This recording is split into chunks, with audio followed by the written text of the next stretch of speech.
Hey guys, I just finished watching Arrow Season 4, Episode 7, Brotherhood. Now this was a pretty good episode. It was an interesting episode. I thought it would be a little bit more, an end would be a little bit more of a twist, especially leading up to the Arrow Flash crossover. But then again, I guess, Flash did a little bit better job of setting up the crossover, whereas this, it's somewhat, I feel like they're just Arrow is going to be now paused for until like after Legends of Tomorrow and all that stuff. Since next week we have no episode, and then we have the crossovers and stuff. So which will all tie into Legends of Tomorrow.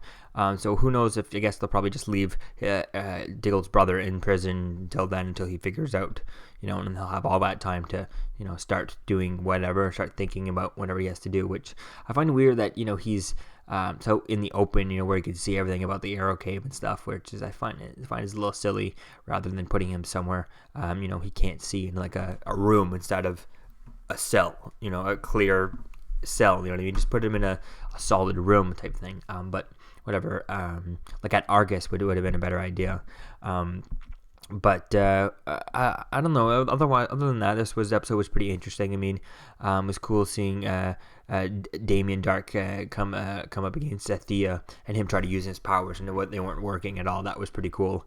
And it was the Canary scream was a little bit different. I think it sounded a little bit different. This one didn't sound too weak. I wanted to know why she had to kind of why she opens her mouth every time she screams, since it's just electronics. But I understand. I guess it's a way of doing it. That way she could activate it, I guess, without having to actually touch it every time. That if she's arms are tired, she can just use it and stuff. But she was using it a little bit more, which I kind of like it. But still not exactly where I want it to be.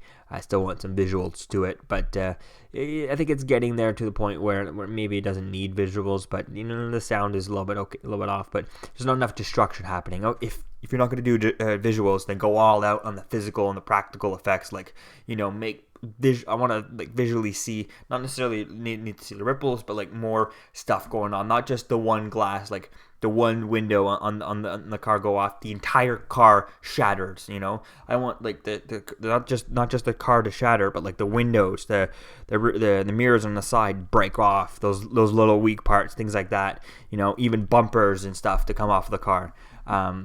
That's how powerful I want it to be, or at least have, especially since it's technology, have different ranges and stuff, different levels and stuff for knocking down, and not just 3 guys, just knock down 20 guys or something, knock down 10 guys, so it's getting better. It was cool seeing Malcolm back, and it was also pretty cool seeing the Atom and stuff, Ray Palmer, and actually part of the team and stuff, doing some stuff more than and just it was cool seeing him fly in. I would have liked to have seen him use a little bit more blasting and stuff like that, but oh well, I guess he doesn't want to use out too much of his stuff after being shrunk and stuff like that. But I can't wait to see him start fiddling back with his shrink ray and stuff, see how he starts to getting it working and stuff like that. So it's gonna be cool. I think I could see them coming up to some sort of he'll end up having to shrink on purpose, and there'll be no other choice. There's the risk of not knowing if he'll be able to come back, but he thinks he will be able to.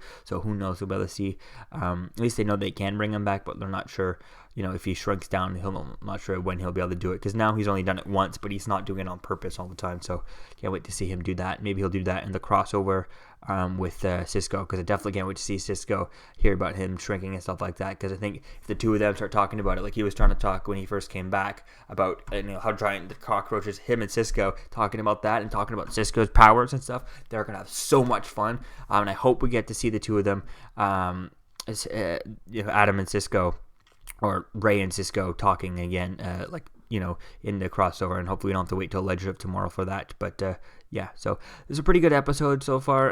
Was okay. Wish it a little bit it teased a bit more the crossovers and stuff, which it didn't. But we'll just have to wait and see for yeah. So guys, I'll see you guys back, not the next week for Arrow, but the week after. Until then, I'll see you guys in the next video.